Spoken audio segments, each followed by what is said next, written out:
बिस्मिल्लाहिर्रहमानिर्रहीम। इंपोर्टेड हुकूमत के इस मौजूदा इलेक्शन कमीशन ने कराची में बल्दियाती इलेक्शन को मुलतवी कर दिया, बारिश का बहाना बना के। और इंपोर्टेड हुकूमत में पीपल्स पार्टी, MQM, नून लीग ये मौजूद है और इसके जिम्मेदार कराची का जो हक छीना गया वोट का, इसके जिम्मेदार MQM और पीपल्स पार्टी है। इनकी तैयारी नहीं थी, इनका वोट बैंक इनसे मायूस था, मुतनर्रिफ था, ये डरे हुए थे, ये मैदान छोड़कर भाग गए। इन्होंने तमाम तरीकेकार इस्तेमाल किए, कैसे इलेक्शन, ये बाइकआउट की तरफ जा रहे थे, ये हुकूमत को धमकी दे रहे थे MQM वाले कि हम आपका साथ छोड़ देंगे अगर ये इलेक्शन कराया गया।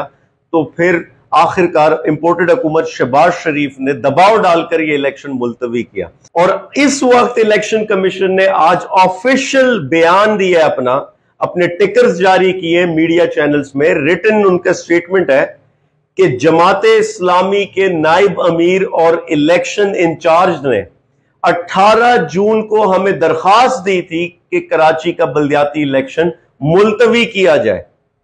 मुझे नहीं मालूम क्या वजूहात होंगी, लेकिन ये रिकॉर्ड पर है, इलेक्शन कमीशन आज खुद कह रहा है कि जमाते इस्लामी की दरखास्त थी।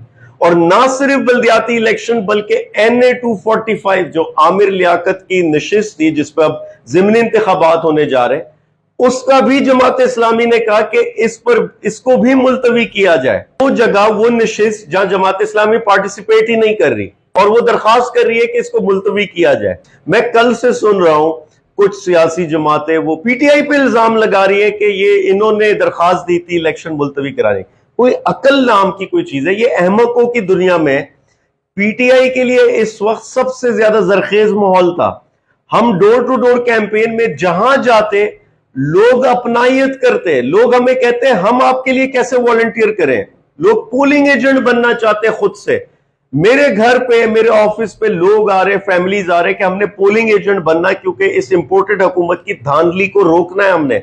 जिस तरह पंजाब में PTI को भारी अक्सरियत में फतह मिली, अवाम निकली, टर्न आउट पहले से कहीं ज्यादा था और इनकी धांधली को रोका। ECP इंपोर्टेड हुकूमत ने कोई कसर नहीं छोड़ी थी, लेकिन अवाम ने रोका उनको। इसी तरीके से कराची में इससे ज्यादा जरखेज माहौल तहरीक इंसाफ के लिए कभी नहीं था। 2013-18 सबसे ज्यादा आज PTI को हिमायत हमदर्दी हासिल थी। हम पुरुमीद थे कि मेयर आएगा तहरीक इंसाफ का, हमारी पूरी वर्किंग थी, साइंटिफिक वर्किंग थी, और ऐसे में ये मुलतवी हुआ। सबसे ज्यादा नुकसान तहरीक इंसाफ का हुआ है इसमें, और हम इसके लिए एहतजाज भी कर रहे हैं, अदालतों का दरवाजा भी खटखटा रहे हैं। याद रहे, तहरीक इंसाफ वाहिद जमात थी जो 241 यूनियन काउंसिल्स पे, कराची में टोटल 246 यूनियन काउंसिल्स हैं, 241 पर हमारे उम्मीदवार लड़ रहे थे। सबसे बड़ी जमात, सबसे ज्यादा उम्मीदवार। किसी जमात के पास ना इतने उम्मीदवार थे, ना इतनी उनकी सख्त थी कि इतने बड़े पैमाने पर वो इलेक्शन लड़ सके। और ऐसे में ये बेवकूफ लोग जो इल्जाम लगा रहे कि तहरीक इंसाफ ने कोई दरखास्त दी थी, बिल्कुल दरखास्त दी थी, लेकिन इलेक्शन मुलतवी कराने के लिए नहीं। दरखास्त दी थी कि मेयर को एम्पावर किया जाए। दरखास्त दी थी कोर्ट में कि जो चीफ जस्टिस की रूलिंग है कि आर्टिकल 140A को इंप्लीमेंट किया जाए, कि बल्दियाती निजाम को एडमिनिस्ट्रेटिव और फाइनेंशियल पावर्स दी जाए, जो आइन का हिस्सा है, वो सही मायनों में या इंप्लीमेंट नहीं होता, उसको इंप्लीमेंट कराया जाए, फिर इलेक्शंस किए जाए। मेयर एम्पावर्ड, मेयर के साथ इलेक्शंस हो, एम्पावर्ड निजाम के साथ इलेक्शंस हो। हमारी दरखास्त ये थी कि आइन की सही रूह को नाफिज किया जाए यहां पे, और उसको ये तोड़ मरोड़ के कुछ मीडिया चैनल्स, कुछ सियासी जमातें पता नहीं क्या पेश कर रही हैं। क्या इलेक्शन कमीशन हमारा है, हमारी हुकूमत है, हम मुलतवी कराएंगे? किस बेवकूफ की आप दुनिया में रह रहे हैं?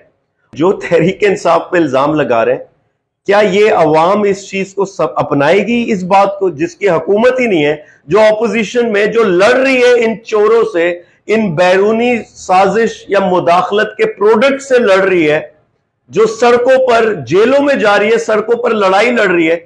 इलेक्शन कमीशन उसके कहने पे मुलतवी करेगा? कोई अकल है, कोई सेंस है? इंशाल्लाह आज इलेक्शन कमीशन के ऑफिस के बाहर तहरीक इंसाफ एहतजाज करने जा रही है और अदालतों के दरवाजे भी खटखटाएंगे। इस बोगस निजाम को, जो किसी की ख्वाहिश पर, किसी की मंशा पर चले, ये हम तस्लीम नहीं करते। ये इंपोर्टेड हुकूमत, ये इंपोर्टेड इलेक्शन कमीशन ये हम तस्लीम नहीं करते।